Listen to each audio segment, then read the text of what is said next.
Hablar con Andy Carrión, abogado penalista, para poder entender este caso y otros a plenitud. ¿Cómo está? Bienvenido al programa nuevamente. Muy buenos días, Carla, y gracias por la invitación.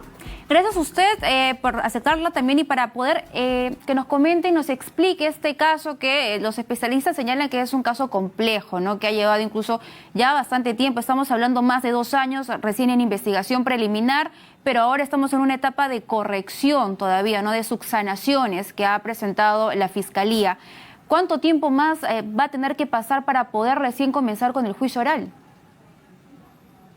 Tal como lo acabas de mencionar, Carla, este caso reviste gran complejidad. Es por ello que incluso durante la investigación preliminar y preparatoria para llegar a la etapa actual en la que nos encontramos han pasado más de 4 años.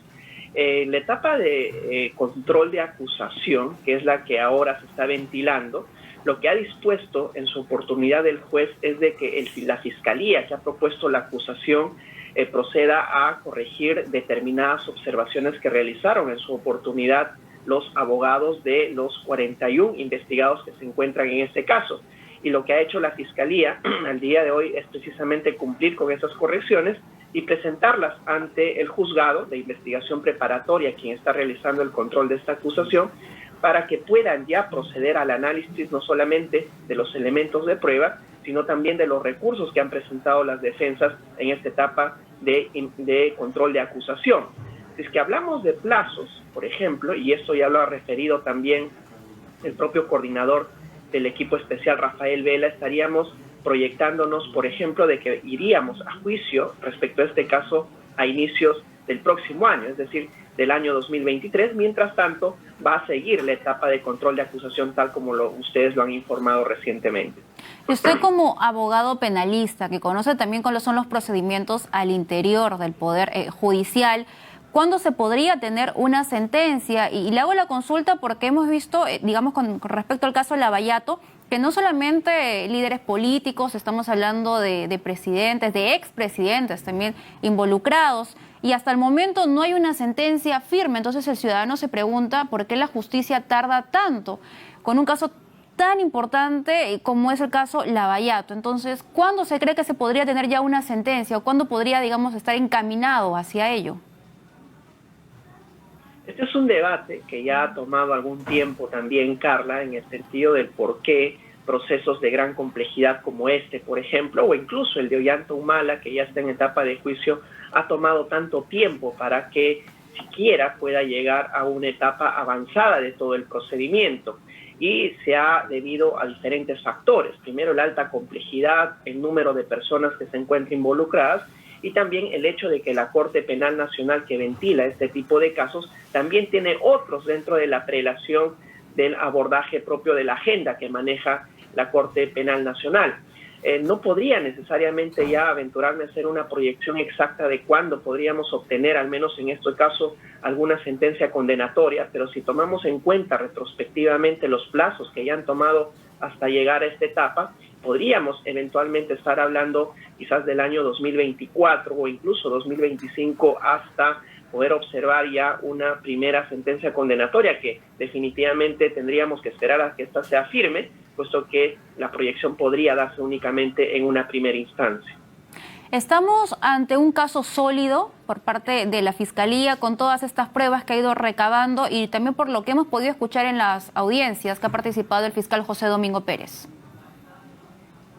Desde mi punto de vista, aquí tenemos un caso sólido respecto a los indicios y pruebas que ha aportado la Fiscalía para poder llevar a juicio a estas 41 personas, adicionalmente también al propio partido y a las personas jurídicas que se encuentran involucradas en esta investigación.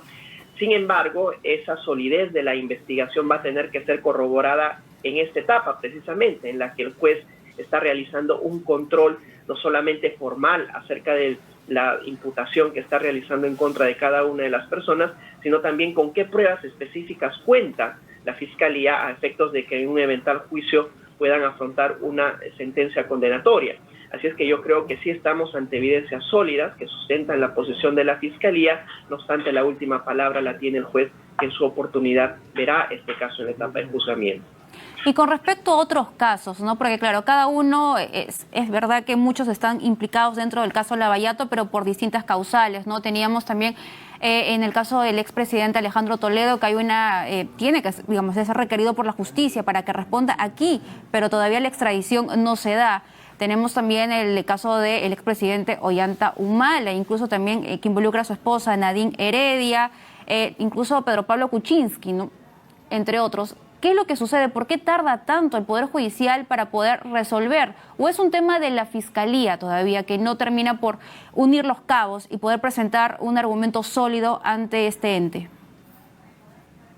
Esto se debe a diversos factores y debemos de analizarlo de acuerdo al caso en concreto, ¿no? Por ejemplo, en el caso del expresidente Alejandro Toledo, lo que ha tomado muchísimo tiempo es precisamente el procedimiento de extradición, el que tuvo que afrontar las autoridades peruanas ante las autoridades norteamericanas. Por el procedimiento y la etapa en la que se encuentran, ya parece inminente la extradición del propio expresidente Toledo, que debería ya de ser en el transcurso de este año.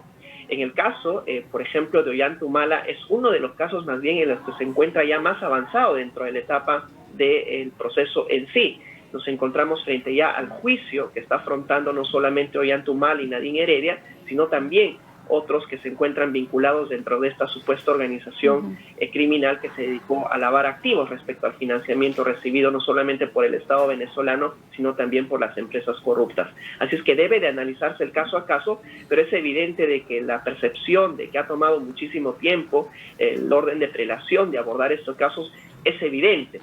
Sin embargo, debemos también de advertir las diversas dificultades que han tenido no solo los fiscales, sino también los jueces a la hora de evaluar los elementos con los que se cuentan. Por ejemplo, los procedimientos de colaboración eficaz respecto a los funcionarios o los empresarios brasileños, que no ha sido sencillo, por ejemplo, abordarlo dentro de la investigación propia que sigue la Fiscalía. Así es que se debe a diversos factores y es por ello el motivo de cual el día de hoy no tenemos todavía ninguna sentencia condenatoria en estos casos que aborda el equipo especial Lavallato. En tanto, las investigaciones continúan y también las medidas que va ejerciendo el Poder Judicial también. Y acá quiero basar la consulta con respecto a lo último que se ha podido conocer, ¿no? En este caso, por parte de la Fiscalía, porque ha solicitado el impedimento de salida del país por 36 meses contra el exministro de Transportes, Juan Silva, por presuntos delitos de colusión y organización criminal, pero eso también se extiende a congresistas de la República, sobre todo de Acción Popular, como Raúl Doroteo, Elvis Vergara, Carlos Mori, Jorge Flores, Derwin Espinosa y Ilish López, ¿no? Este caso tiene que ver con el caso Puente Tarata, el caso precisamente en el que está también implicado Samir Villaverde, y en una anterior oportunidad comentábamos acerca de lo que venía diciendo, ¿no?, ante la Comisión de Fiscalización del Congreso de la República. Entonces, teniendo estos insumos, ¿debería el presidente de la República, Pedro Castillo, ser investigado? Porque hasta el momento la ex fiscal de la Nación, Zoraida Ábalos, decidió no investigarlo, pero posiblemente Pablo Sánchez, el nuevo fiscal de la Nación, podría revertir esa decisión. ¿Usted cree que sería oportuno hacerlo? Lo que en su momento decidió la ex fiscal ya de la Nación, Zoraida Ábalos, es respecto a hechos puntuales. Por ejemplo, la imputación que hubo respecto al ámbito de los ascensos dentro de los organismos militares. Respecto a ello, que la fiscal de la Nación decidió abrir investigación, pero a su vez suspender esta hasta que el presidente culmine su mandato, esto es el año 2026. No obstante, han elevado diversos informes a la Fiscalía de la Nación respecto a otros hechos. Por ejemplo, el caso del Puente Tarata, que evidentemente ya tiene en sus manos el propio actual fiscal de la Nación interino, Pablo Sánchez, y también el informe que en su oportunidad ha elevado la fiscal Luz Taquire. Y también tenemos, como bien lo has mencionado, ya estas menciones que se hacen al presidente de la República respecto a que él estaría enterado de los dineros que habrían circulado respecto al nombramiento de determinados funcionarios, en este caso específicamente respecto al exministro de Transportes, Juan Silva, que podría de alguna manera comprometer y ameritar una nueva investigación en contra del propio presidente de la República, porque también es mencionado dentro de estos audios, y eso podría meritar que la Fiscalía competente, la Fiscalía Anticorrupción que lleva adelante esta investigación, proceda a elevar un nuevo informe al fiscal de la Nación para que esta en su oportunidad se pronuncie si amerita o no abrir una investigación en contra del presidente de la República y ver también si es que dentro de los criterios que maneja el actual fiscal de la Nación se va a acoplar allá el criterio manejado por la ex fiscal Zoraida Ábalos de abrir investigación y suspender esta hasta el año 2026, o si en su defecto el fiscal de la Nación decide si abrir una investigación preliminar y que ésta siga su curso hasta antes de la acusación, que es lo que en efecto prohíbe la Constitución Política del Perú. Teniendo en cuenta el perfil del fiscal de la Nación actual, Pablo Sánchez, ¿podría, digamos, decidir incluirlo en una investigación a Pedro Castillo, teniendo en cuenta también que hay un antecedente, lo que ocurrió con Martín Vizcarra cuando fue presidente de la República?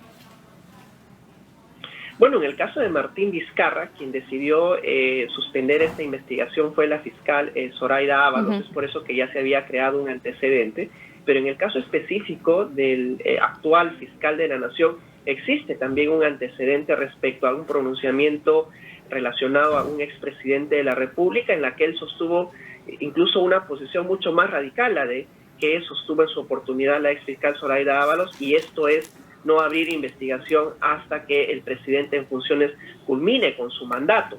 Veamos si es que respecto a estas nuevas investigaciones o nuevos hechos que vinculan al presidente de la República, el actual fiscal de la Nación, se mantiene en esa posición que alguna vez tuvo, esa postura que defendió en su oportunidad, o si más bien cambia de criterio y ameritaría en base a ese cambio de criterio, un cambio de postura, poder abrir no solo una investigación, sino no suspenderla como la exfiscal Zoraida Ábalos, sino seguir esta investigación preliminar hasta que se procede a evaluar la respectiva acusación en contra del presidente de la República. Y muy brevemente, por favor, porque nos gana el tiempo, lo último que también se ha dado a conocer es el informe final por parte de la comisión liderada por Jorge Montoya con respecto a las elecciones generales, presuntas irregularidades. Entonces, mi consulta es, en ese caso recomienda una denuncia penal contra el presidente del Jurado Nacional de Elecciones, Jorge Salas, el de la OMPE, Pero Corbeto, y la fiscal de la Nación, Zoraida Ábalos. Si ya la Fiscalía investigó este hecho y los archivó porque dijo de que no hubo irregularidades en el proceso electoral, ¿cómo caerían estas denuncias o estas recomendaciones de denuncias que está haciendo este grupo de trabajo? No solo hubo una investigación respecto al supuesto fraude electoral, sino hubieron 9 investigaciones que en su oportunidad fueron archivadas por las fiscalías que tomaron esta investigación en sus manos. Lo que ahora tenemos y lo que sustenta el informe que ha emitido el congresista Jorge Montoya son versiones de que eventualmente habrían participado los jefes de las instituciones electorales, léase el Jurado Nacional de Elecciones, la OMPE, y también contra la fiscal Zoraida Ábalos. Sin embargo, investigaciones que vinculen directamente a quienes presiden estas instituciones aún no han sido decididas por la Fiscalía, y tenemos también determinadas versiones que ha manejado ya Samir Villaverde que eventualmente podrían ameritar abrir una investigación fiscal, ya no específicamente por el fraude, sino también vinculadas a estas personas que dirigen estas instituciones públicas. No obstante, veamos si tiene asidero, al menos con lo que hasta el día de hoy se ha actuado, el hecho de solicitar una denuncia a través del Congreso en contra de los que presiden estas instituciones. Si uno mira la evidencia específica, pues todavía creo, al menos desde mi punto de vista, que podría meritar esta denuncia constitucional, puesto que debería de investigarse aún más antes de poder sustentar este tipo de acusaciones en contra de los jefes de estas instituciones públicas. Muy bien, muchísimas gracias por esta entrevista, por darnos un panorama de lo que estamos viviendo con el tema del Poder Judicial. Muchas gracias, ha sido con